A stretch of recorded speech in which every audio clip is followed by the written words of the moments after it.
Hello everyone, I Hitesh Pawar from New Catholic Mission School Jhabua welcomes you all to the new session.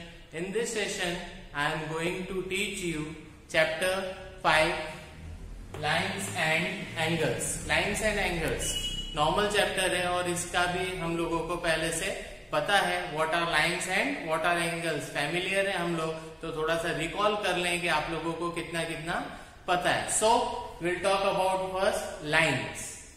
What are lines? So there are different kind of lines we know. Some of them are first a line. What is a line? Line से हम क्या समझते हैं? A line has no end points on either sides. Okay? So a line has no end points. No end points means it's having arrow और इसको हम जितना भी एक्सटेंड करना चाहते हैं ये उतनी एक्सटेंड होगी, इसका कोई मेजरमेंट नहीं होगा. एंडलेसली लाइन चलती जा सकती है. नाउ विल मूव टुवर्ड ए रे. सेकेंड वन इज अ रे. ए रे has only one and point. रे में क्या होता है, सिर्फ जो स्टार्टिंग पॉइंट है वही उसका एंड पॉइंट होता है और एंडलेसली उसको सेकेंड साइड हम लोग बढ़ा सकते हैं. सो व्हाट इज अ रे? A ray has only one end point, its initial point. So starting point of a ray we can note, give name A. Here endlessly to the other side we can extend it. This is the ray and this is the second one. So ये किसी भी direction में हम लोग बना सकते हैं. Not only these two direction we can make in horizontal, vertical, any direction. So this is ray. Third one, a line segment. A line segment is a part of a line. Okay, what is a line segment? A line segment has two end points. Line segment में एक proper measure होता है और दो end points होते हैं. For example, we had drawn AB, a line segment, two end points जिसमें एक है हमारा end point A और दूसरा end point B. इसका हम measure कर सकते हैं. हम यहाँ लाइन का मेजर नहीं कर सकते हैं. हम रे जो एक डायरेक्शन में एंडलेसली जाती है उसको भी हम लोग मेजर नहीं कर सकते हैं. सो ओनली मेजरमेंट हम कहाँ कर सकते हैं? लाइन सेगमेंट में जिसमें दो एंड पॉइंट होते हैं, फिक्स उसका मेजरमेंट होता है. So now guys we'll continue lines and angles. Lines का थोड़ा सा हमारा इंट्रोडक्शन हो गया है. Now we'll continue to the next topic that is angles, और वो भी आपको थोड़ा बहुत कुछ पता होगा. So we move toward angles now. Moving to our next topic angles. आप लोग फैमिलियर होंगे बहुत सारे एंगल्स से. आप लोगों ने स्टार्टिंग क्लासेस में acute angle, obtuse angle, right angle, straight angle, many angles के बारे में पढ़ा होगा. So some of them are here. Acute angle less than 90 degree. Acute angle हम लोग जब भी ड्रॉ करते हैं तो वो कितना होता है? लेस देन 90 डिग्री होता है. So acute angle less than 90. Obtuse angle greater than 90 degree. Obtuse angle whenever you draw that is greater than 90 degree. Okay. Right angle जो एक्यूरेट 90 डिग्री का होता है आपका 90 degree. Then straight angle, straight line 180 degree angle. Reflex angle more than 180. सो ये angle आपका नीचे की तरफ में बनता है. इस तरह से आप शो कर सकते हैं, या इसको आप इस तरह से भी शो कर सकते हैं. Then these are some of the angles that you are familiar. आप इनको शुरू से पढ़ते हुए आ रहे हैं. आप इनके बारे में अच्छे से जानते हैं कि एक्यूट एंगल क्या होता है, ऑब्ट्यूज एंगल क्या होता है, right angle 90 degree, straight angle 180 degree, reflex angle more than और ग्रेटर देन 180 डिग्री के होते हैं. Now we'll read about two complementary angles. Now what are complementary angles? Complementary angles क्या होते हैं? कॉम्प्लीमेंट्री एंगल्स वो एंगल्स होते हैं जो ऐड करने पर कितना सम बताते हैं? 90 डिग्री का. When we add two angles which are equal to 90 degree, then that angles are called complementary angles. तो उन एंगल्स को हम कॉम्प्लीमेंट्री एंगल्स कहते हैं. Measures added up to 90 degree.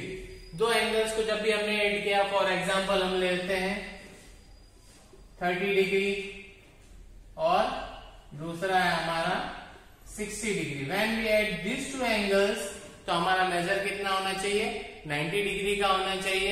Eight that time क्या कहते हैं हम, two angles are complementary angles. Same to supplementary angles, measures added up to 180। दो सप्लीमेंट्री एंगल्स को जब भी हम लोग ऐड करते हैं, so two supplementary angles, sorry two angles को जब भी हम ऐड करते हैं उनका मेजर अगर 180 होता है तो at that time we call them supplementary angles. तब हम उनको सप्लीमेंट्री एंगल्स कहते हैं जब उनका एड एंगल्स का कितना होता है, एक्यूरेट 180 डिग्री होता है।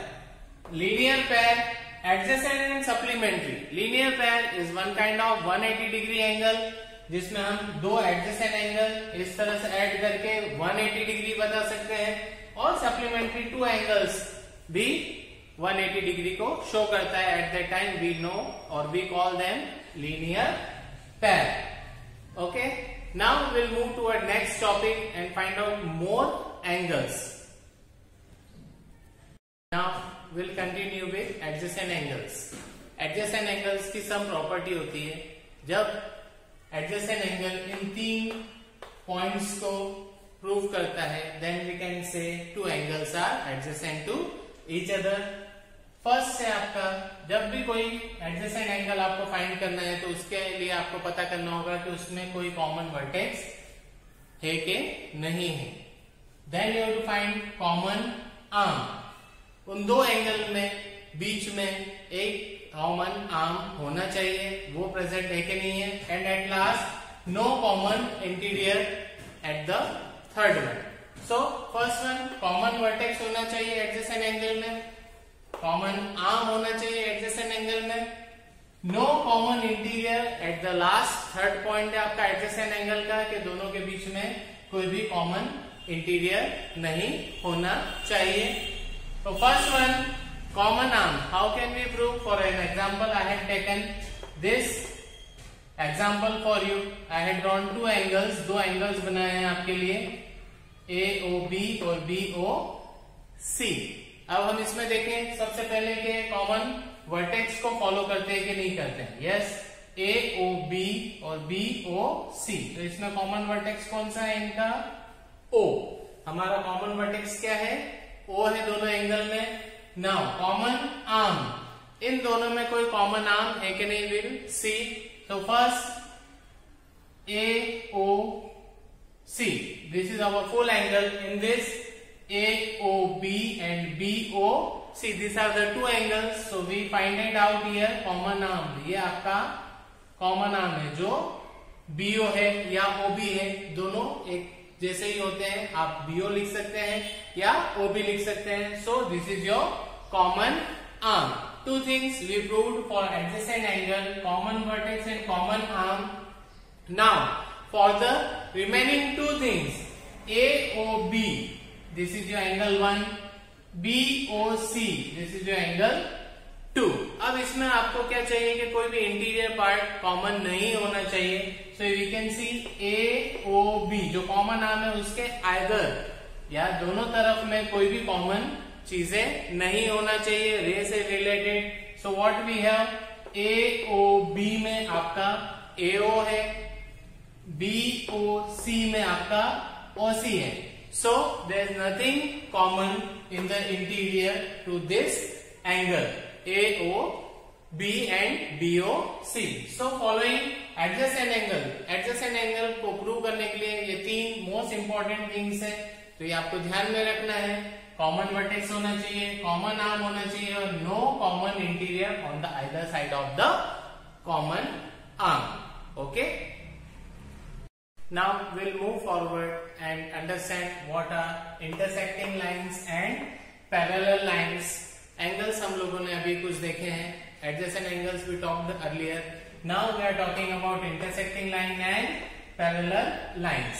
so first intersecting lines, intersecting lines मतलब वो लाइनें होती है जो एक दूसरे को कट करती है। ओके, एक लाइन दूसरी लाइन से जहां मीट होती है और काटती है वो इंटरसेक्शन पॉइंट होता है। When two lines meet, we say they intersect. The meeting point is called the point of intersection. So, for an example, I have taken two lines which are cutting each other, or we can say meeting each other, and where they are meeting, that is known as intersection point. Intersection point, या जहाँ जो मिलती है lines मिल रही है वो point O. Okay, so these are the two intersecting lines. एक line L है आपकी और दूसरी लाइन M है आपकी, दोनों जहां मिल रही है वो पॉइंट है आपका intersection point, that is called, जो भी नाम आपको देना है दे सकते हैं, I put here O. Then parallel lines, इस तरह से आप कहीं पर भी कोई भी दो line, not only in this way, इस तरह से बहुत डिफरेंट तरीके से दो लाइन को मिला सकते हैं, जहां पर वो मिलेंगी वो उनका इंटरसेक्शन पॉइंट होगा। Then here parallel lines we talk, when lines drawn on a sheet of paper do not meet, however far produced, we call them to be parallel lines. So, for example, I have drawn two lines L and M, और आप देख सकते हैं कि वो दोनों आपस में कहीं पर भी मिल नहीं रही है, उन दोनों के बीच की डिस्टेंस सेम है, चाहे आप इनको और बढ़ा लें आगे तक तब भी ये जाकर मिलेंगी नहीं। So this is an example of parallel lines. Parallel lines वो lines होती हैं जो आपस में कभी भी मिलती नहीं है। So and if you can more extend them, और भी आप उनको बढ़ा सकते हैं और फिर भी वो नहीं मिलती है, so that known as parallel lines. So parallel lines, when lines drawn on a sheet of paper do not meet, however far produced, we call them to be parallel lines. So this about two lines, intersecting lines and parallel lines. Intersecting line, दो lines आपस में मिलती हैं और जहां मिलती हैं वो होता है इंटरसेक्शन पॉइंट। पैरेलल लाइंस में जस्ट ऑपोजिट है, दो लाइन कभी भी नहीं मिलती है, चाहे आप कितना भी उनको बढ़ा लें और उनका मीटिंग पॉइंट नहीं होता है। So this are known as parallel lines. Transversal lines, so हम लोग ट्रांसवर्सल लाइन और पैरेलल लाइंस के बारे में जान चुके हैं, उसी को आगे बढ़ाते हुए when two lines intersect, जब दो लाइन आपस में एक दूसरे को मीट करती है या काटती है, we have two pairs of opposite angles. So ये ट्रांसवर्सल लाइंस में होता है, जब दो लाइन आपस में एक दूसरे को कट करती है तब pair of angles, opposite angles, they are called vertically opposite angles. Just for example, you can see here two lines L है और M है, इंटरसेक्शन पॉइंट है इसका यहाँ पर, तो इनके जो ऑपोजिट एंगल्स हैं, जैसे ये दो एंगल्स हैं आपके, okay, in the formation of x की तरह दिखता है, तो ये दो ऑपोजिट एंगल्स कौन से एंगल्स होते हैं? Vertically opposite angles, they are equal in measure, और ये दोनों एंगल मेजर में भी इक्वल होंगे। Whatever the measure of the angle, if you can take 30 degree, you can take 30, this one is 30, then another opposite angle is also of 30 degree. So like this is known as vertically opposite angle. ये कब हमको मिलता है? When two pairs of opposite angles, or we can say two lines intersect each other, then that type of angles are known as vertically opposite angles, and they are also equal in their measures. Same जिस तरह से ये दो angle equal है, उसी तरह से ये वाला एंगल और ये वाला एंगल भी इक्वल होगा मेजर में। So this are the vertically opposite angles. Now moving towards next one, a transversal is a line that intersect two और more lines at distinct point. So here we have two line L और M, हमारी दो parallel line है, और इस line को एक line cut करती हुई जा रही है O, ये O ट्रांसवर्सल लाइन है, अलग अलग पॉइंट पर इसको कट कर रही है, L को यहाँ पर और M को यहाँ पर, टू डिस्टिंक्ट पॉइंट पर कट कर रही है, मीट कर रही है। Then a transversal gives rise to several types of angles, और जब ऐसा होता है दो पैरेलल लाइन या दो से ज्यादा पैरेलल लाइन को कोई अनदर लाइन, कोई भी लाइन कट करती है तो उस पर हमको डिफरेंट एंगल्स मिलते हैं. So will find out what kind of angles this transversal shows to us in the next topic. Now continuing the same parallel lines and transversal, we can see when a transversal cut two parallel lines, we have the following intersecting relationships.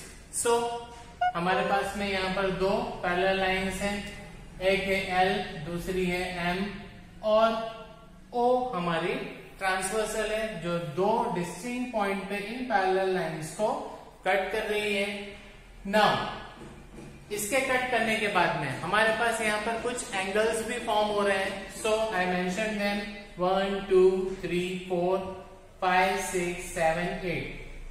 L पर 1 2 3 4 है, 2 exterior है, 2 interior है. M पर 2 interior है, 5 6 और M पर ही 7 8 2 exterior angles form हो रहे हैं. Corresponding angles. सो सबसे पहले we talk about corresponding angles. जब एक ट्रांसवर्सल पैरेलल लाइंस को कट करती है तो पेयर ऑफ करस्पॉन्डिंग एंगल्स बनते हैं जिनमें भी एक्सटीरियर और इंटीरियर एंगल्स होते हैं. Each pair of corresponding angles are equal to each other in the measures. So what we have corresponding angle. कौन कौन से करस्पॉन्डिंग एंगल्स है L और M पर ट्रांसवर्सल O से मिलकर बने. So you can see here जो एक्सटीरियर एंगल है जैसे 2 6 एक्सटीरियर इंटीरियर 2 6, तो ये पहला पेयर है हमारा और ये मेजर में भी इक्वल होगा. 2 and 6 equal to each other. 1 5 equal है, 3 7 इक्वल है, 4 8 इक्वल है measurement. So each pair of corresponding angles are equal to each other. Angle 1 equals to angle 5. Angle 1 angle 5 के equal है. Angle 2 equals to angle 6. Angle 2 equals to angle 6 है. Angle 3 equals to angle 7. Angle 4 equals to angle 8. So ये हमारे pair है corresponding angle के जिसमें एक exterior और एक interior same side of the transversal है, एक ही तरफ के होते हैं, अलग अलग नहीं होते हैं. जैसे आपका 1 एक्सटीरियर एंगल आप है और दूसरा M पर बना हुआ 5 एंगल है. So this two angles are equal to each other और ये दोनों एंगल आपके करस्पॉन्डिंग एंगल्स हैं. इसी तरह से एक इंटीरियर और एक एक्सटीरियर, एक्सटीरियर और interior, exterior interior and exterior. Corresponding angle के लिए एक एक्सटीरियर और एक interior same side of the transversal आपको देखना है, उससे आपको करस्पॉन्डिंग एंगल्स मिल जाएंगे. Then after that each pair of alternate interior angles are equal. So what are the alternate interior angles. Alternate यहां पर आप देखेंगे जो ऑपोजिट हो, आपकी ट्रांसवर्सल के ऑपोजिट एंगल्स बना रहे हो. और इंटीरियर एंगल्स की बात कर रहे हैं हम तो अंदर के ही एंगल्स देखेंगे जो एंगल्स है आपके पास 3 4 5 6. 4 एंगल्स आपके इंटीरियर एंगल्स हैं 3 4 5 6 और इसमें आपको इंटीरियर ऑपोजिट अल्टरनेट देखना है तो 3 equals to 6 4 equals to 5. Alternate interior angles होंगे और ये आपस में इक्वल भी होंगे. Each pair of alternate interior angles are equal. Angle 3 equals to angle 6, angle 3 angle 6 के इक्वल है. Angle 4 equals to angle 5, angle 4 equals to angle 5. So this are the two pairs of alternate interior angles. इसी तरीके से आपके alternate exterior angles भी होते हैं. So वो है angle 1 equals to angle 8, angle 2 equals to angle 7. So I marked two alternate exterior angles, pair of exterior angles. Angle 1 equals to angle 8, angle 2 equals to angle 7. So we talked about corresponding angles, we talked about alternate interior and exterior angles. Interior angles I had written, exterior I showed here on the parallel line opposite to the transversal line, both angles pairs. Now each pair of interior angles on the same side of the transversal are supplementary. Third one we are talking about 3 4 5 6 के बारे में हम बात कर रहे हैं जो angles है. Each pair of interior angles on the same side of the transversal transversal की सेम साइड, जैसे 3 और 5, 4 और 6, ये एंगल्स क्या होते हैं, आर सप्लीमेंट्री। जब भी हम इनको ऐड करें, जैसे 3 + 5, एंगल 3 प्लस एंगल 5 को प्लस करेंगे तो हमको कितना एंगल मिलना चाहिए, 180 degree supplementary angle. Same angle 4 और एंगल 6 को जब आप प्लस करेंगे तो आपको कितना मिलना चाहिए, 180 degree supplementary angle. So these are the more what we had seen to the parallel lines. First corresponding angles में exterior angle और interior angle होता है. Then we seen alternate interior angle and exterior angle. At last we had seen angles on the same side of the transversal are supplementary. Okay. So students, these are the topics of the lesson number 5, lines and angles. हम लोगों ने try किया है कि सारे topics इस video के through आपको क्लियर किए जाएं। अगर आप अच्छे से ध्यान से इसको देखते हैं, समझते हैं, तो आपको लिए इजी हो जाएगा इस चैप्टर के एक्सरसाइज के क्वेश्चन सॉल्व करने के लिए। So thank you and will meet in the new video with the new lesson. Till then, bye bye.